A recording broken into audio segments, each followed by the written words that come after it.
இன்று அவருடைய சத்தம். எழுதியவர் சகோதரர் சகரியா பூனன் அவர்கள். நாள் டிசம்பர் 20.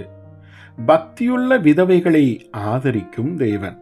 வட இந்தியாவில் சுவிசேஷத்தை பிரசங்கித்ததற்காக கோடாரியால் வெட்டி கொலை செய்யப்பட்ட கணவருடைய இளம் ஏழை விதவையை நான் சந்தித்தேன்.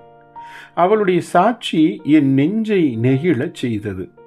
தன் சிறு குழந்தையோடு நின்று கொண்டிருந்த அந்த விதவை என் கணவனின் ரத்தம் சிந்தப்பட்ட அதே இடத்தில் ஒரு சபை எழும்ப வேண்டும், அதுவே என் ஜெபம் என கெம்பீரித்தார்.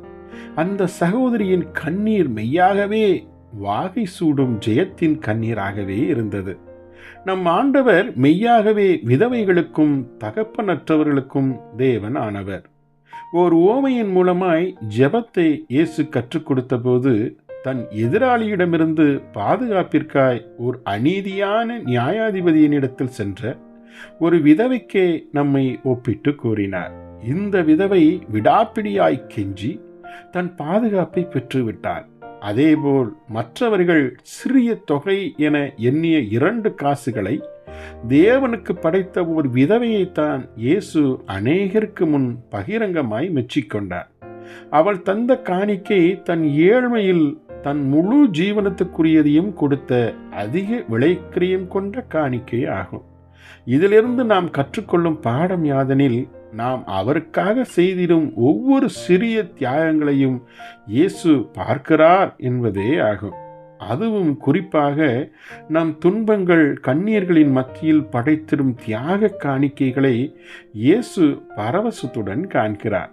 பக்தியுள்ள விதவைகளை குறித்து வேதாகமம் குறிப்பிடுகையில் அவர்கள் பரிசுத்தவான்களுடைய கால்களை கழுவுபவர்கள் என குறிப்பிடுகிறது.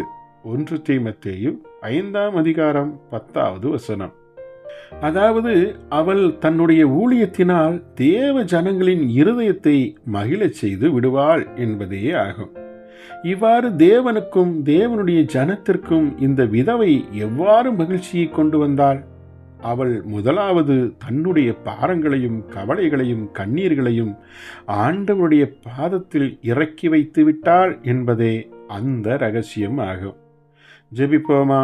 எங்கள் பரலோக பிதாவே, விதவைகளின் தேவனாகிய அன்பை ருசித்தவர்கள் பிறரையும் தெய்வீக நேசத்தால் நேசிப்பார்களே. அந்த தெய்வ நேசம் எங்களையும் விதவை சகோதரிகளையும் நிரப்புவதாக. ஆமேன்.